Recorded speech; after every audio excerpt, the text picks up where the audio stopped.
오늘 우리가 묵상할 말씀, 어, 부자 선지자 제 32장 율법과 언약입니다. 읽도록 하겠습니다. 아담과 하와는 창조를 받았을 때에 하나님의 율법에 관한 지식을 가지고 있었다. 그들은 율법의 요구를 알았고 그 교훈은 그들의 마음에 기록되어 있었다. 사람이 범죄로 인하여 타락했을 때 율법이 변경되지 아니하고 오히려 인류를 돌이켜 다시 율법을 순종할 수 있도록 하기 위하여 구원의 제도가 마련되었다. 구주의 약속이 주어졌고 큰 속죄 제물로서 그리스도의 죽음을 가리키는 희생 제물을 드리는 제도가 세워졌다. 그러나 만일 하나님 율법을 범하지 않았더라면 죽음도 구주의 필요도 없었을 것이며 따라서 희생 제물을 드릴 필요가 없었을 것이다. 아담은 그의 후손들에게 하나님의 율법을 가르쳤고 이 율법은 그 후에 이어진 세대들을 통하여 아버지로부터 아들에게 전달되었다. 그러나 사람의 구속을 위한 은혜스러운 준비에도 불구하고 그것을 받아들여 순종하는 사람들은 적었다.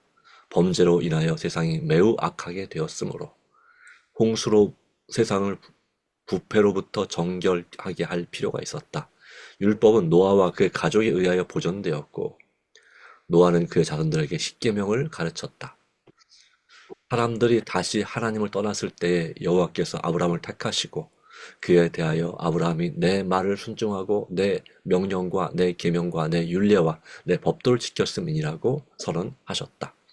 그에게 할례 의식을 주었는데 이는 이를 행하는 자는 하나님을 섬기는 일 자신을 헌신했다는 표, 즉 우상 숭배에 가담하지 않고 하나님의 율법을 순종하겠다는 서약이었다.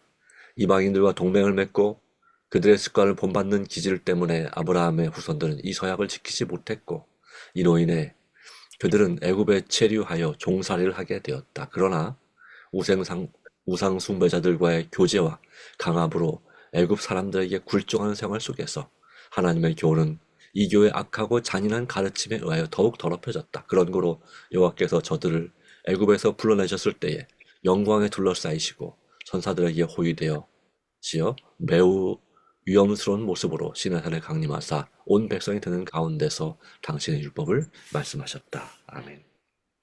네. 여호와께서는 그때도 당신의 요구를 잘 잊어버리는 백성의 기억력에 당신의 교훈을 의탁하지 않으시고 그것을 돌비 기록하셨다. 그분은 이방인의 전통과 당신의 거룩한 교훈이 섞이거나 인간의 의식이나 습관과 그분의 요구가 혼동될 모든 가능성을 이스라엘 백성들로부터 제거해 버리시려 하셨다. 그러나 그분은 그들에게 십계명을 주신 것으로 그치지 않으셨다. 백성들은 저희가 그처럼 쉽게 타락한다는 것을 스스로 나타내 보이셨으므로 여호와께서는 어떠한 유혹에 물어도 경계하지 않은 채 내버려 두지 않으실 것이었다. 모세는 하나님께서 그에게 명하신 대로 하나님께서 그들에게 요구하시는 것이 무엇인지에 대하여 상세한 교훈을 주는 율례와 법도를 기록하라는 명령을 받았다.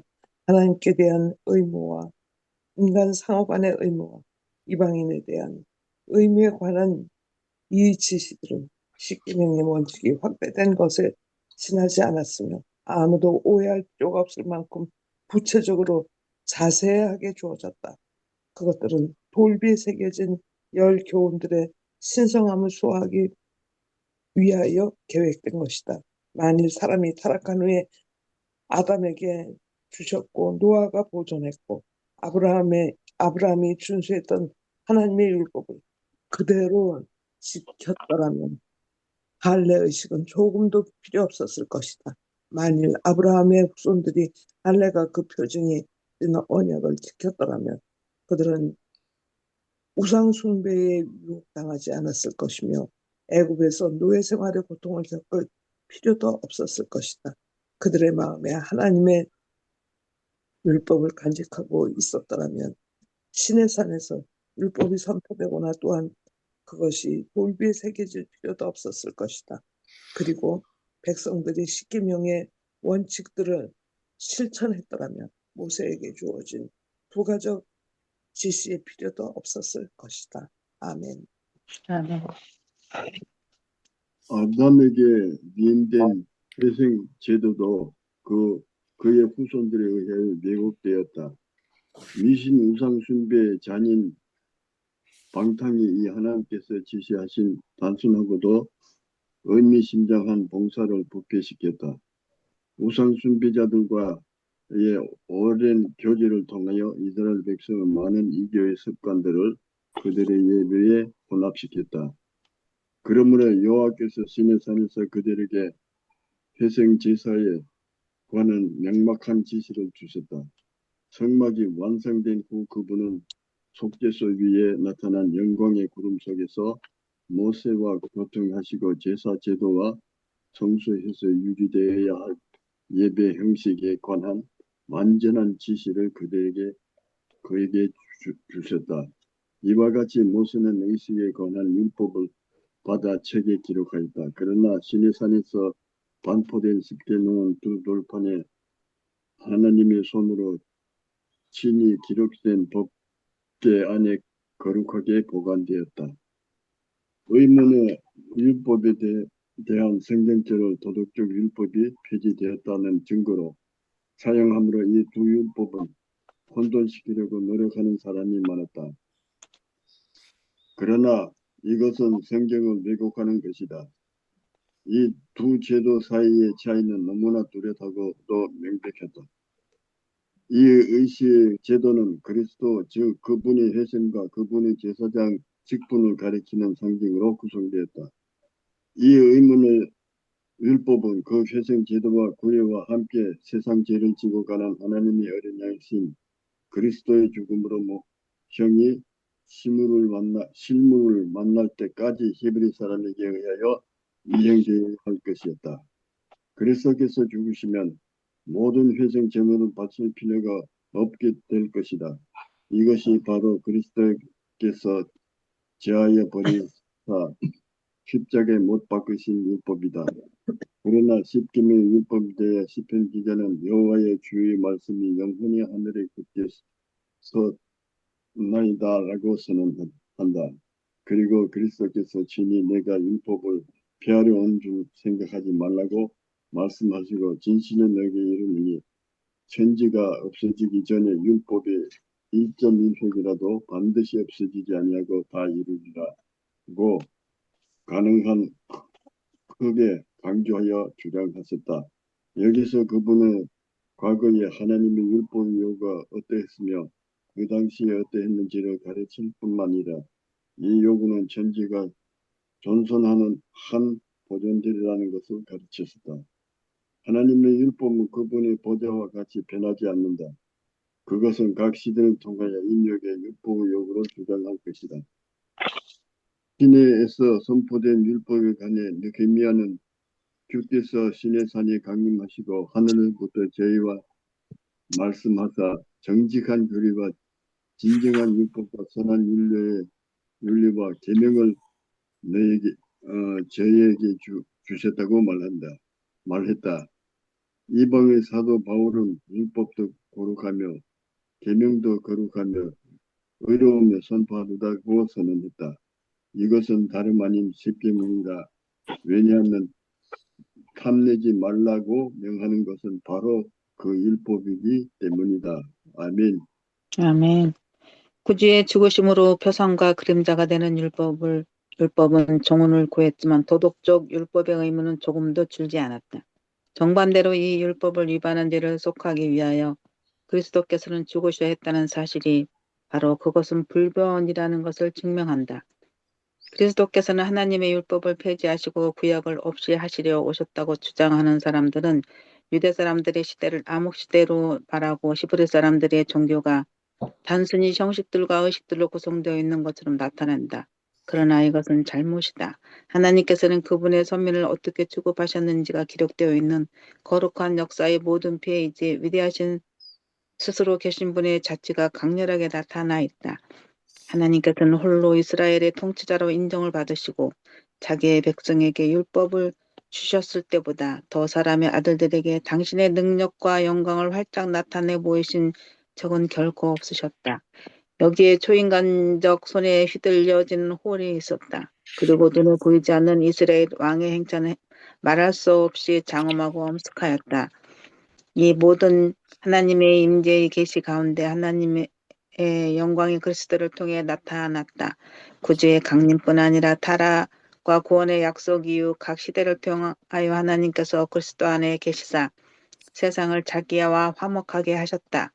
그리스도께서는 족장 시대뿐 아니라 유대 국가 시대에도 희생제도의 기초요 중심이셨다. 우리의 첫 조상이 범죄한 후에 하나님과 사람 사이에 직접적인 교통이 없었다. 아버지께서는 그리스도의 중보 사업을 통해 사람을 구원하시고 그분의 율법의 권위의 신설성을 옹호하시도록 그리스도의 손에 세상을 맡기셨다.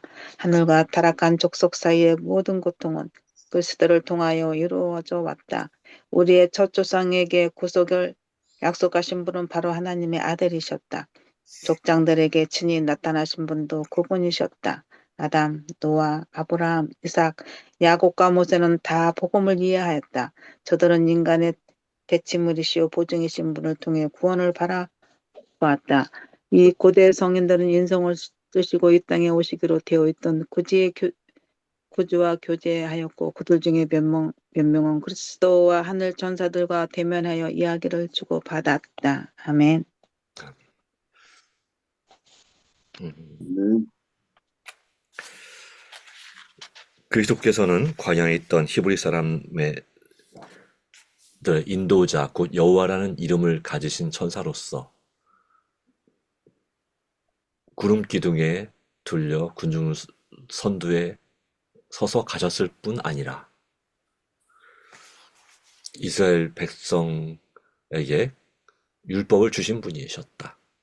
시내산의 두려운 영광 가운데 그리스도께서는 당신의 아버지의 율법의 10가지 교훈을 모든 백성들이 듣는 가운데 선포하셨다. 돌비에 새겨진 율법을 모세에게 주신 분도 그분이셨다. 선지자를 통하여 그분의 백성들에게 말씀하신 분은 그리스도셨다. 라고 했어요. 사도 바울은 그리스도 교회에 보내는 편지 가운데서 너희에게 임할 은혜를 예언하는 선지자들이 연구하고 부지런히 살펴서 자기 속에 계신 그리스도의 영이 받으실 고난과 후에 얻으실 영광을 미리 증거하여 어느 시 어느 때를 지시하시는지 상고하니라고 말하였다. 구약을 통하여 우리에게 말씀하시는 소리는 그리스도의 음성이다. 예수의 증거는 대언의 영이라. 예수께서는 육신으로 말미암아 육신으로 사람들 중에 계시면서 가르치실 때에 백성들의 마음을 구약 성경으로 향하게 하셨다. 그분은 유대 사람들에게 너희가 성경에서 영생을 얻는 줄 생각하고 성경을 상고하거니와 이 성경이 곧 내게 대하여 증거하는 것이로다고 말씀하셨다. 그 당시에는 구약 성경밖에 없었다. 또 하나님의 아들은 모세와 선지자들이 있으니 그들에게 들을지니라고 선언하셨다. 그분은 덧붙여서 모세와 선지자에게 듣지 아니하면 비록 죽은 자 가운데서 살아난 자가 있을지라도 고난을 받지 아니라 하리라고 말씀하셨다. 의문의 율법 역시 그리스도로 말미암아 주어졌다. 그것이 더 이상 지켜지지 않게 된 후에도 바울은 그것이 구속의 경륜 가운데 차지하는 자리와 그리스도의 사업의 관계를 보이면서 유대 사람들 앞에 그것의 참 위치와 가치를 나타내 보였다. 위대한 사도는 이 율법이 영광스럽고 그것이 거룩한 창시자에게 중요한 것이라고 선언하였다. 성소의 엄숙한 봉사는 각 세대를 통하여 나타나야 할 장엄한 진리를 예표하였다. 이스라엘 백성의 기도와 함께 올라가는 향연은 죄인의 기도를 하나님께서 간합하실 수 있게 해주는 그분의 의를 나타낸다. 제단 위에 드린 피가 흐르는 희생제물은 오실 구세주를 증거하였으며 지성소로부터 눈에 보이는 하나님의 임재의 증거가 비쳐나왔다. 그리하여 암흑시대와 배교의 시대를 통하여 허락하신 메시아가 초림하는 때가 이를 때까지 사람들의 마음속에 믿음이 간직되도록 살아남아 있었다. 간직되어 살아남아 있었다. 예수께서는 인류의 모양으로 세상에 오시기 전에 당신의 백성의 빛 곧 세상의 빛이셨다. 세상을 둘러싼 죄악의 어둠을 꿰뚫은 최초의 섬광은 그리스도께로부터 나왔다. 땅의 거민들에게 비친 모든 하늘의 빗줄기는 그분에게서 왔다. 구속의 경륜에 있어서 그리스도께서는 알파와 오메가시여 처음과 나중이시다. 구주께서는 죄를 용서하시기 위하여 피를 흘리시고 우리를 위하여 하나님 앞에 나타나시러 하늘로 올라가셨다. 그 후부터는 빛이 갈바리의 십자가와 하늘 성소에서 흘러나왔다. 그러나 우리에게 허락된 보다 더 밝은 빛이 우리로 하여금 고대 세계 사람들이 오실 구주를 가리키던 예표들을 통하여 받았던 것을 멸시하게 해서는 안 된다.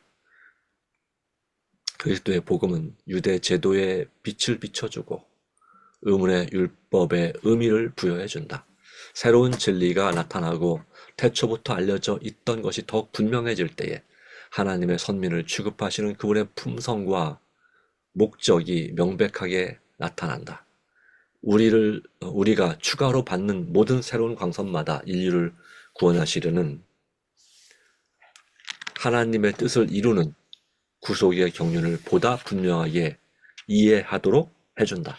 우리는 영감을 통해 주신 말씀에서 새로운 아름다움과 힘을 발견하고 모든 페이지들을 보다 깊은 관심을 가지고 연구한다. 아멘. 하겠습니다. 오늘 내용은 율법과 언약에 관한 내용입니다. 조금 어려울 수 있지만 그러나 꼭 필요한 내용을 언급했습니다. 자, 성경은 특별히 이것을 자세하게 깊이 언급하고 있지는 않지만 그러나 우리가 성경 연구하면서 유추해 볼 수 있는 미리 또는 우리가 묵상을 통해서 영감적으로 깨달을 수 있는 내용을 오늘 이 책은 기록하고 있는 것입니다.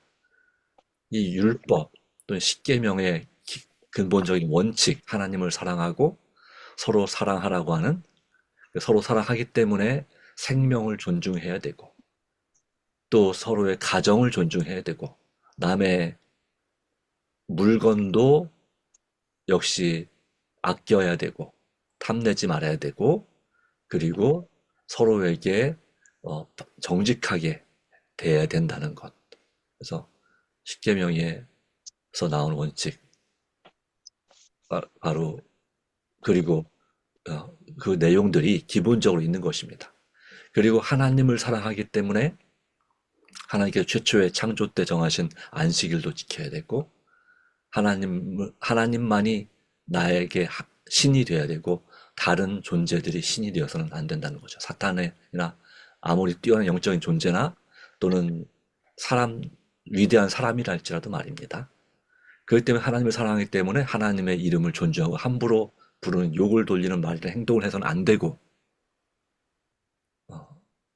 이렇게 되는 거죠. 그러니까 이와 같은 하나님의 품성을 대표하는 그 계명과 율법은 이미 아담과 하와가 창조함을 받았을 때에 이미 그 지식을 갖고 있었다고 보는 것이 옳습니다. 그 증거 중 하나가 창세기 2장 17절에 선악을 알게 하는 나무 열매에 관한 하나님의 말씀. 이것도 율법이죠. 선악을 알게 하는 나무 열매는 따먹지 말라. 다른 모든 것은 따먹을 수 있으나 이것을 먹지 말라고 하는, 먹는 날에는 반드시 죽으리라. 그래서 이것은 죄의 삭슨, 즉 죄를 지면 그 삭슨 사망이라는 로마서 6장 23절의 말씀을 정확하게 이루는 그런 말씀도 되는 것입니다. 그런 의미에서 볼 때 이 율법은 죄로 인해서 주어졌다고 말하는 것은 합당한 해석은 아니라고 생각됩니다. 죄를 짓기 전에도 이 율법의 원칙은 분명히 존재했습니다. 그리고 죄를 지은 다음에 창세기 3장에 죄를 지은 다음에 이제 제사에 관한 법이 추가가 된 것입니다. 그 창세기 3장 21절에 아담과 하와를 위하여 하나님께서 가죽옷을 지어 입히시니라 할 때 그 가죽이 어디서 나왔겠습니까? 그렇죠? 아담이 머리에 그들의 죄를 안수하여 고백하고 즉 회개하고 아담이 직접 또 하와가 직접 그 재물을 잡은 것입니다. 네. 이것을 그 창세기 3장 21절에서는 아담이 직접 재물을 죽였다는 것을 알 수가 없지만, 우리가 이 레위기 1장부터 나오는 제사에 관한 법을 볼 때에, 그리고 대속죄율도 마찬가지고 어떤 레위기에 나오는 이 법들을 볼 때에 분명하게 죄인이 그 재물을 잡는다는 말씀이 기록되어 있습니다.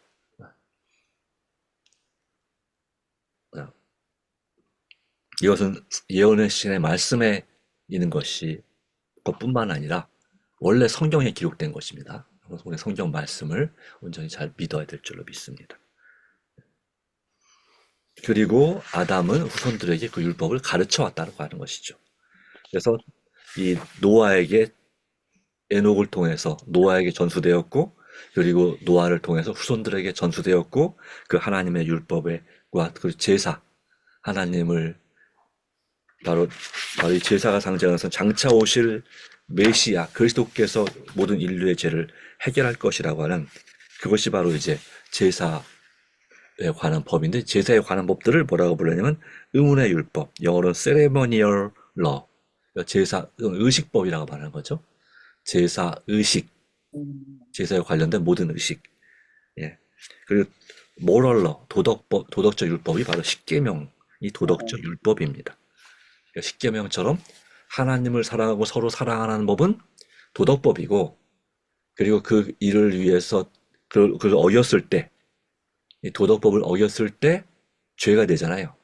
그 죄 문제를 해결해 주는 법이 바로 의식법 또는 의문의 율법이라고 하는 법인데, 이것은 언제까지 계속됐습니까?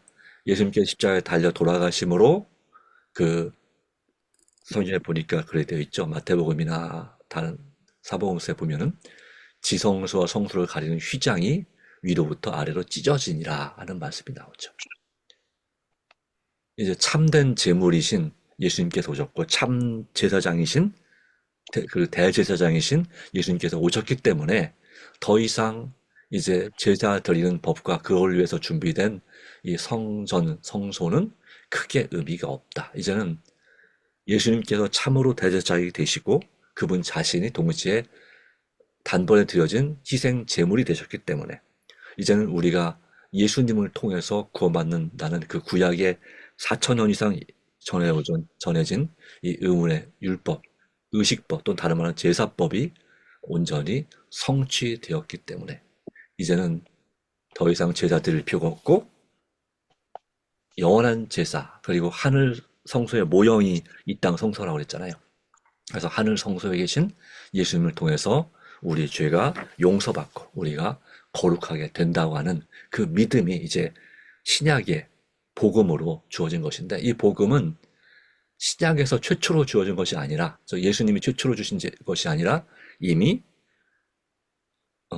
아담과 하와가 범죄했을 때부터 이미 주어진 복음이었다는 것입니다.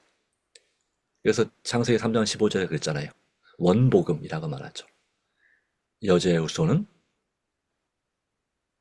사단의 머리를 상하게 할 것이라는 그 예언, 그걸 구속의 경륜이라고 말합니다.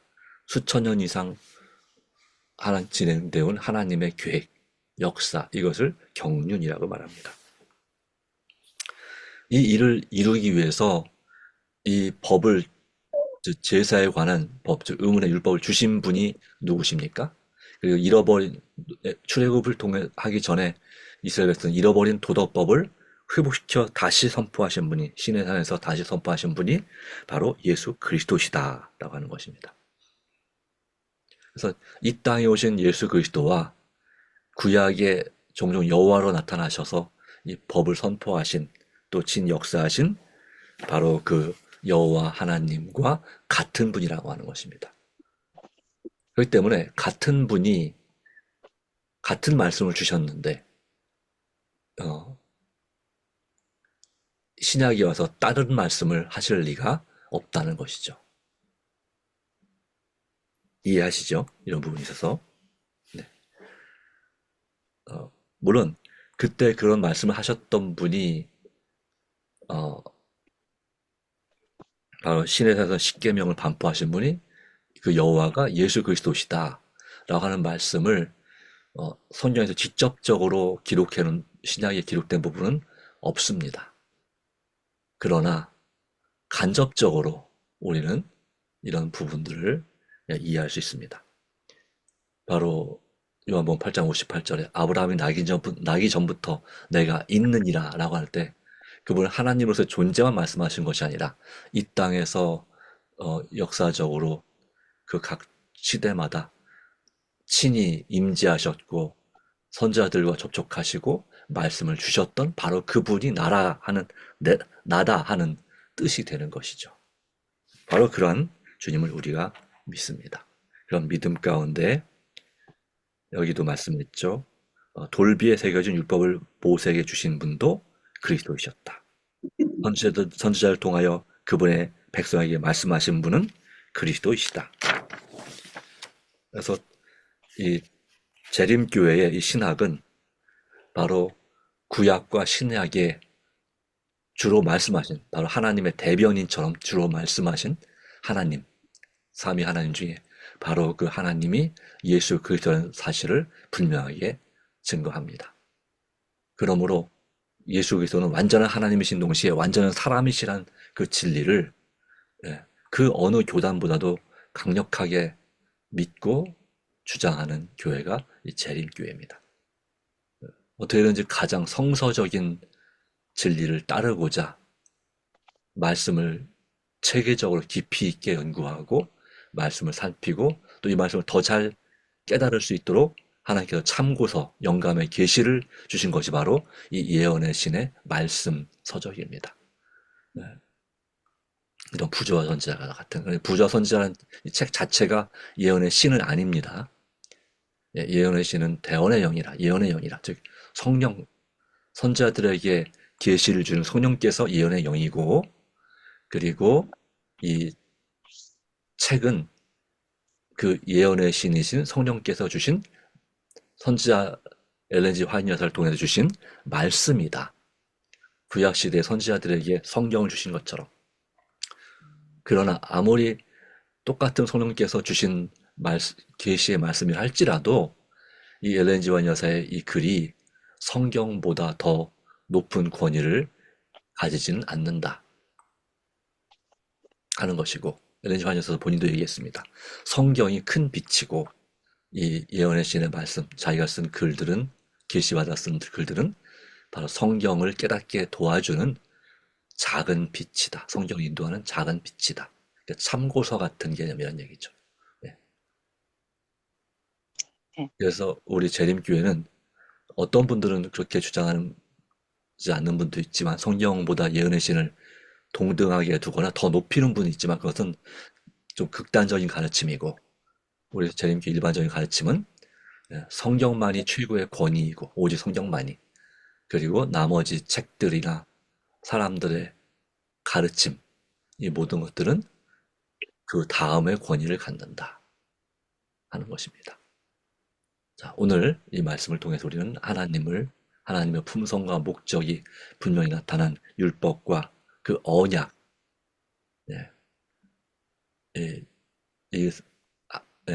이 율법에 기초한 하나님의 약속을 우리는 언약이라고 말합니다. 말로 기록된 것이었죠, 원래. 그러다가 그냥 말로만 주어진 거였죠. 그래서 언약입니다. 말로 한 약속.